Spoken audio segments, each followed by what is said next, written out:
If you have spent the last year single when you know that you deep down want a relationship, or you've spent the last year, 2024, in situationships that were unfulfilling and that left you heartbroken, this video, this podcast episode is for you. Let's get into it.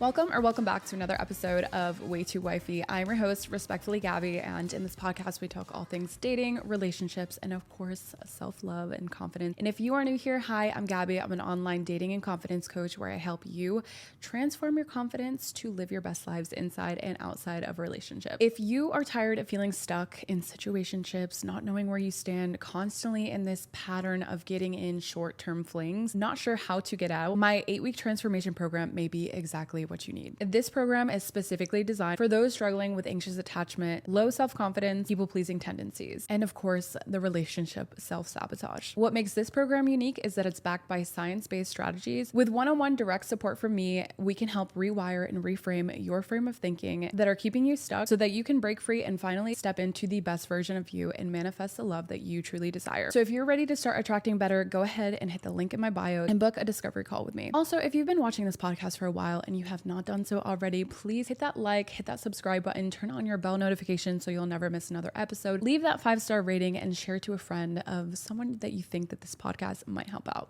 Anyways, let's hop into the episode. I was doing some reflections of this year and the dating lessons that I've taken away from this year.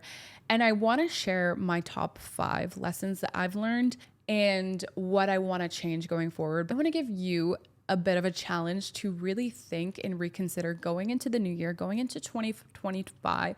Oh, why can't I say that? Going into 2025 with a clear head, without going it with the same mistakes that you're brought on from 2024. We're leaving all of the bullshit aside in 2024, and we're stepping into the best versions of ourselves who have standards, who have the confidence to leave behind anything else that's not working. When you don't actually take the time to think about what's going on in your life, you're going to be stuck in these patterns that hopefully aren't that fulfilling. And if you don't learn from your past mistakes, you are going to end up continuing to repeat those mistakes. Let's take a deep dive into my last year of dating and what the hell was I thinking? Starting at the top, a man can say that he's looking for a relationship, but if his actions aren't aligning, he's got to go. I can't tell you how many men this year were like, yes, I want a relationship. That's what I'm looking for.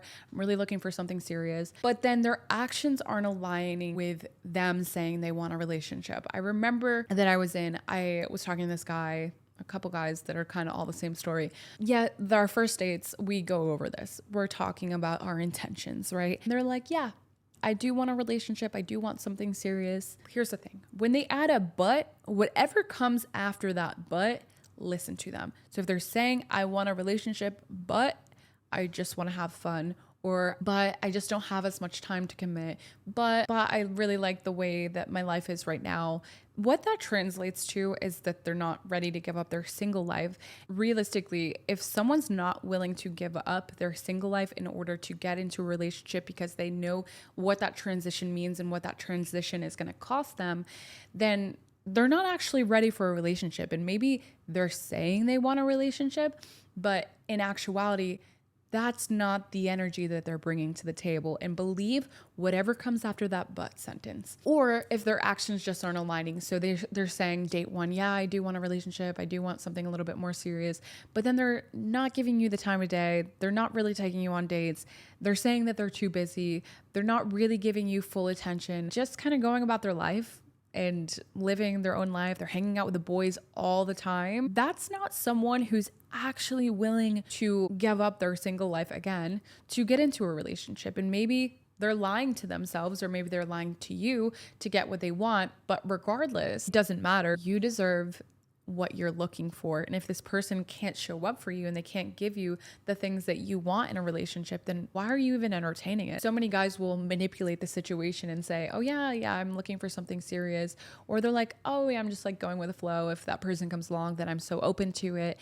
I just think if a guy's not intentional, he's not that serious about it. If you're too cool, too nonchalant to say that you want a relationship, probably don't really want one. That was one of the lessons that I've learned, because I got myself into a couple situations where they said they wanted the same things. We do kind of align on certain values, but at the end of the day, they weren't showing up in a way that would tell me that they're actually looking for something serious. You got to believe them of what their actions are saying, not necessarily what they're saying to you. Second lesson, it's okay to not like the nice guy. Don't feel guilty about it. I used to feel so guilty about not liking the nice guy, because I'm like, oh my God, does this mean that I'm not healed? And this would make me question my own self of, does this mean that I'm not healed? Does this mean that I don't accept when things are good to me and that I don't think that I deserve good things to happen to me? It's not what it means at all. I think if it's a continuous thing and, every guy that's trying to show you what healthy love looks like and you're pushing them away,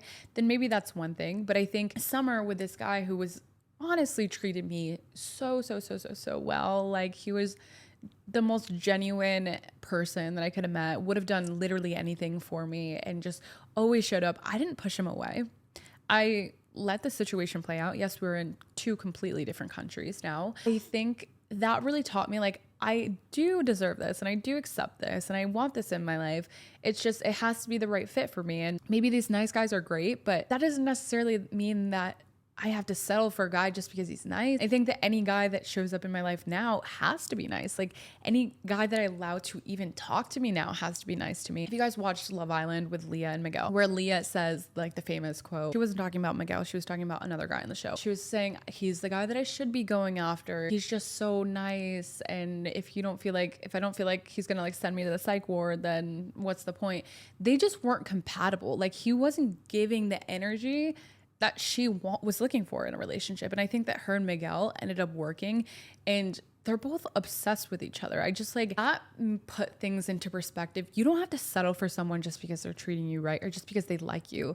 I think so many times girls are guilted into that. You choose the guy that you like and you choose the guy that you want. We have that power to do so as women, and allow someone to make you feel guilty for just, this person just doesn't have what exactly you're looking for, or you're not feeling it. Don't make yourself feel something that you're not feeling. Most recently I did attract someone super nice, and I think I've got it down to a science now of, it's not the fact that they're nice. It's the fact that they don't have their own standards, boundaries, and like self-respect to have a backbone and be like, I'm not doing that, or like, I'm not putting up with that. Because subconsciously that makes me almost disrespect them. I need my person to be a gentleman. He needs to show up for me. He needs to be nice. But I want this playful banter and like we are each other's best friends and everything's great. Not just because he treats me nice. That's the bare minimum. Okay. That is the bare minimum. But number 3, you need to find someone who you can productively fight with. That in its core, essential in dating and relationships. If you want to find your absolute match, that person needs to know how to productively argue with you. And not even that it has to be an argument, but can you both come to a conclusion? I have a friend, like a best friend, that we're locked in, okay? My problems are her problems. Her problems are my problems. If she's in a relationship, I'm basically in that relationship with her, right? But she's talking to someone right now. And they're fighting their arguments. It's not necessarily they're really fighting, but they're little bickers, they're little disagreements. He's completely shutting down and he's not willing at all to compromise. He's not willing at all to hear her out or make her feel like, okay, yeah, like I'm still willing to listen. Just because I'm open to having a conversation doesn't mean that I'm trying to fight. That doesn't mean that I'm attacking you. Just because I want to have a conversation with you doesn't mean that I'm coming for you or that I'm attacking you. And if that person doesn't see it, if that person doesn't comprehend or understand it, they're not ready for an actual relationship, because an actual relationship is going to take, I'm trying to hear you out. I'm trying to see where you're coming from. I want to have the conversation so we can get past this and become stronger. They know that arguments or some kind of friction doesn't mean that it's the end of the world and things are going to combust. That just means that we're productively having a conversation about something that's bothering me. And if that person isn't even open to hearing about it, it's probably not your person, right? Like you want someone around you that's going to be like, okay, I want to hear you out, because if there's something on your mind that's bothering you or causing friction in this relationship, I want to be able to hear you out and move forward from it. And let's get on the same page. Maybe we're not going to completely agree with each other. Maybe it's not going to be eye to eye in all cases, but I want to respect where you're coming from, and I want you to respect where I'm coming from.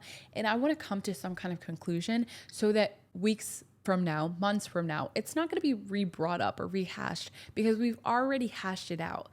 It has to be like this person that I most recently talked to, he was scared, so afraid of confrontation. Like even with his friends, like his boys, I'm like, why are you so scared to have a conversation? It was to the point where he literally didn't even want to have a conversation. He was basically two-timing his friends in a sense because he was going to the gym twice a day and it was exhausting because he didn't want to disappoint either friend group and he was working out with both of them. And he didn't want to say like, oh no, I'm working out with someone else. I'm like, that is so dumb. The fact that you are so afraid of confrontation that you can't even say, oh no, I'm going to the gym with someone else today. So he's going to two different gyms, basically two-timing. I'm like, okay, this is such a red flag because anytime that's anything is going to bother me at all, I'm not going to feel like I can actually bring something up to you because I know that deep down you won't even be willing to have a conversation because it stresses you out and it's too much. Emotionally, you'll shut down. I want to be able to have a conversation and get to the bottom of it.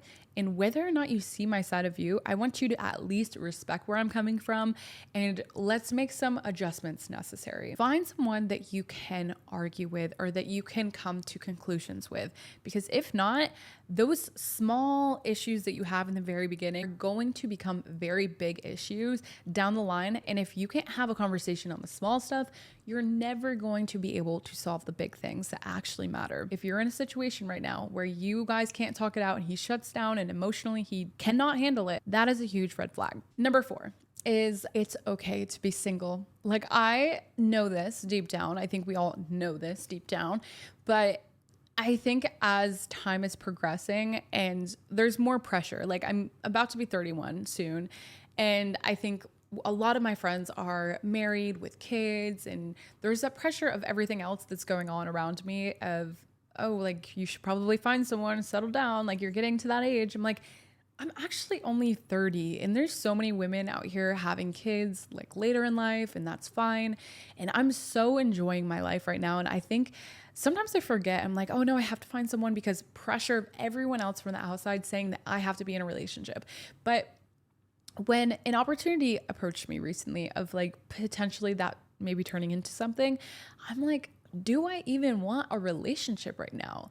I love my life the way that it is. I love my routine. I love, not having to worry about anyone or anything. And I'm never going to get this again. And I just moved to a brand new city in Dubai. And I'm like, am I rushing into a relationship because I feel like the pressures of having to have a relationship?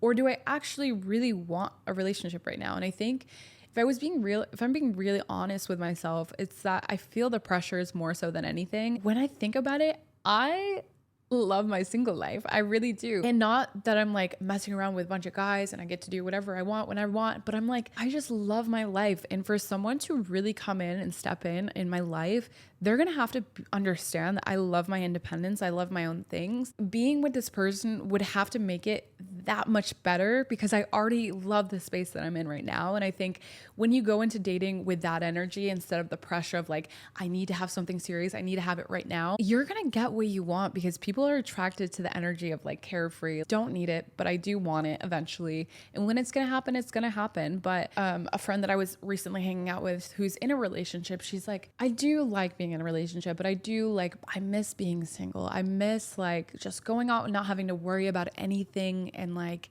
just being free. That just clicked in my head. I'm like, I'm never going to get this again. I'm going to enjoy this little bit of Dubai while I can. And when he comes into my life, I'm not even searching for him at this point. When he comes in, because I know he will, the intention is out there.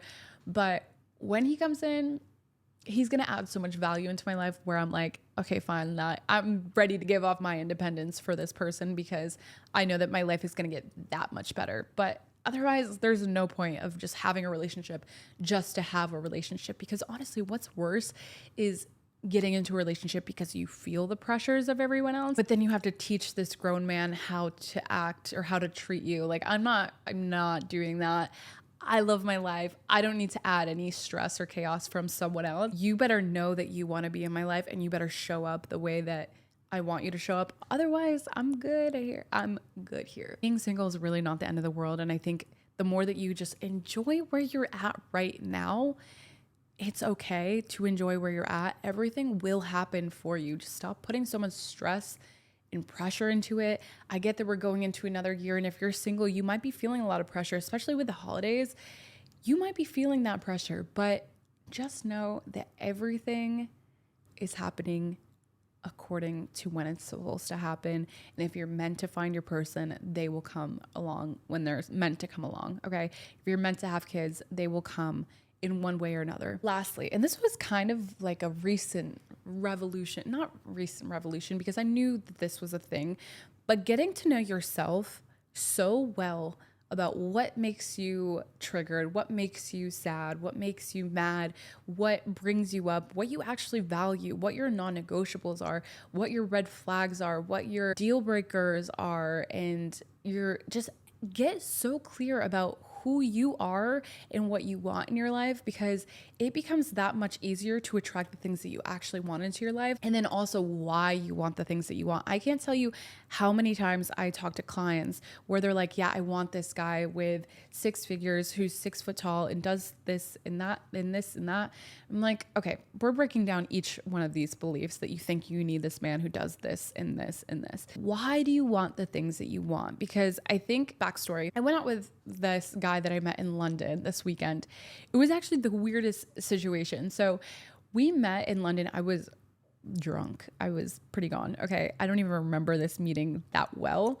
But I was out with friends and I was waiting outside by myself with my friends. Like went inside to go get their jackets and their coats to leave the bar that we were at. And so I was like, I'm not waiting inside. I'm going outside. I need to like move around. I need to be free. And this car comes up and it was a really nice car. And I'm just like, I'll talk to them. I'll entertain it, whatever. And I was talking to the driver and we just started shooting the shit. It was like a nice conversation. I don't remember much of it, but apparently it left some kind of an impact on this person. We exchanged numbers and talked for a little bit, and then I never heard from him again. And I was like, okay, well, I moved on with my life. I don't live in London. He lives in London. But I remember in the back of my mind, he did say that he lived in Dubai part-time too. We don't follow each other, by the way, on anything. This was so random, out of the blue. I had gone on a date this past week. And then after my date, I was going home, took a shower. I was completely ready to go to bed. So I got a text from this random number and I'm like, who is this? I don't know who this is. But the message was, how did you get on like moving to London? And I'm like, who would... This person obviously hasn't kept up with my life because I've gone a very different direction in Dubai now. I don't know who this is. Who are you, first of all? And I live in Dubai now. And they're like, wait a minute, you live in Dubai? Where are you right now? And I'm like, why are you asking me all these questions? Like, I don't even know you. And then he's like, you met me on like a one drunk night out a while ago, like months and months ago, but I'm actually in Dubai. This is my last night in town. Do you want to get together? And I'm like, it was already freshly out of the shower. I've already taken my makeup off. I'm already in my PJs. I'm like, something in me was just like, just go. Who cares? You need social hour, okay? Because listen, working for yourself does become a little lonely, and especially when all your friends work during the day and you're like, guys, I need friends. I'm by myself at all times. I'm like, you know what? I'm just going to go. Who cares? I don't even remember, by the way, that what this guy looks like. The only time I ever met him was when he was literally parked in his car. So I don't know how tall he is. I don't know anything about him. I show up. He picks me up at my apartment and I'm like, is this him? Like, surely this can't be him. And I'm like, oh my God, how drunk was I that night? And he's like, Gabby. And I'm like, oh my God, this is him. And then honestly, it was such a good conversation. I can't even, like, I'm so glad I actually ended up going. But immediately when I got in the car, it was very chill. Like, he was basically set the precedence of like, this is a friendship, by the way. Don't want anything from you. I don't want a long-term relationship. This is just me taking you out to dinner because it's my last night in town and why not? And I'm like, cool, whatever. I need social hour. I need to chat. I need to get this out of me, right? Really the whole reason of this. We sat down and we started talking. And I think both of us kind of came to some realizations because it got pretty deep very quickly. But then he was like, Gabby, would you date someone that didn't have maybe the best job or like was making significantly less than you? And I'm like, no.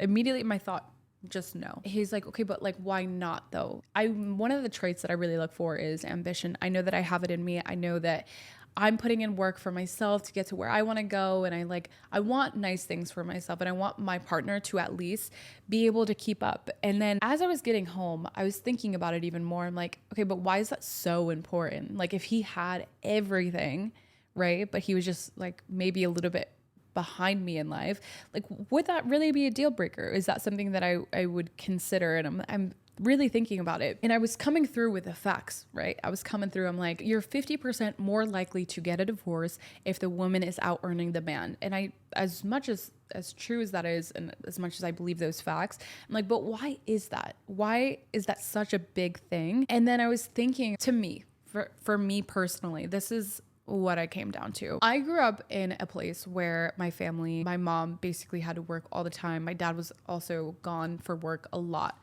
And I basically grew myself up. I was taking care of myself most of the time. I learned chores at a very, very young age. I basically took care of myself in the house. I was basically always alone. I was thinking about it. I'm like, realistically, I want to be in a position where I don't feel like I'm stressed out, or I'm like, so like, I have to make this, I have to do this, I have to do this, I have to put in work to make things work, to put food on the table for my family, because my partner isn't showing up as much as I would want him to. And because what it comes down to is I want to give my children the time that I never had from my parents. To me, it's the most important thing, and also my love language. So I'm like, if I can give that to my kids, then I will feel pretty happy about that, about who I'm choosing in a partner. So if they're not out earning me, or at least keeping up, I feel like I'm always going to be stressed, and that's taking time away from my kids and what the role that I want to play in their lives. I think it's important. This is like a full circle moment, but I think it's important to know why you want the things that you want. I can't tell you how many times clients have come to me like, I want all these things, but then can't tell me why they want those things. It's like, okay, yeah, that's great if you want that, but like, why is that important? Why is him being 6 foot so important? Why is him making 6 figures so important to you? Maybe it's a different reason. Maybe that is actually valid, and that's something that you need from a partner. But if you can't explain yourself, or you can't explain why you want the things that you want, to me, it's not valid. Like I recently was going over one of the weeks with my 8-week program with one of my clients, and she's like, I need this person to be well educated, have a college degree. And I'm like, okay, but why is that so important? If this person shows up and they're making money and they've never gone to college, but they're doing their own thing and they have their own business and they're wildly successful, why would him having a college education be relevant? And she couldn't answer. And you can want whatever you want, but get to the root of why you want those things, because sometimes you don't even really know until you ask and you explore those deeper meanings behind everything. I think that is where I'm putting things on you. This is my challenge for you. Those are my 5 things that I have learned this year. And I took a deep reflection over the past 2024 of where I want to improve in my relationships going forward, and where I don't want to settle, and the deal breakers, like the actual deal breakers and boundaries even that I've set that I feel like were necessary of where I was at during this year. Like, for instance, one of the boundaries that I'm now implementing is, if a guy doesn't have a date planned with a time, location, and a place, then my calendar for that loose plan is still open, because if he can't commit to a place and doesn't have a plan, he doesn't have a plan for me in his life. I'm going to keep my schedule open until someone can actually show up, and that's that. That is the new boundary that I have this year. My challenge for you is to take a deep look at what went on this year. Write down the key people that came into your life, what you've learned from them, what you no longer want to tolerate moving forward, and some boundaries that you want to put in place to not repeat those same patterns of whatever went down during 2024. Highlight any lessons that you've learned that you no longer want to do coming 2025, because I can almost guarantee you that a majority of us do fall into loops. We'll fall into loops with relationships, with patterns. If we're not conscious of it, we will continue to fall victim to these loops. And then lastly, get very clear about what you're looking for and what you want out of life, so that you can easily attract the things that you want. Because once you have a clear idea of where you want to go, I promise you, it gets so much easier. When you're going about life and you're not actually sure which direction you're going in, who you want in your life, the types of people that you want to come in, life is going to hit you left and right with certain people until you figure it out, until you get super clear about like, I'm not tolerating this one thing. I'm not tolerating this anymore. I'm not tolerating this person anymore. Once you stand on business, I promise you the quality of people that are rewarded in your life and the quality of people that you were so clear about what you were looking for, and now this person's in your life, I promise you, you will get what you want. The person that knows what they want always gets what they want. Okay. Anyway, that is it for this week's episode. I hope you enjoyed. I hope you got some kind of value out of it. And if you did, please leave that thumbs up, leave a comment. I love hearing from you guys. Share this video with someone that might benefit from it. And yeah, I hope you guys have a beautiful 2025. This is the last episode of 2024. I think next year we'll probably be integrating some guests, so it won't just be me all the time. So I'm super excited about what's to come next year, and thank you guys all for tuning in, and we'll see you all next Tuesday. I'll see you all next year. Okay.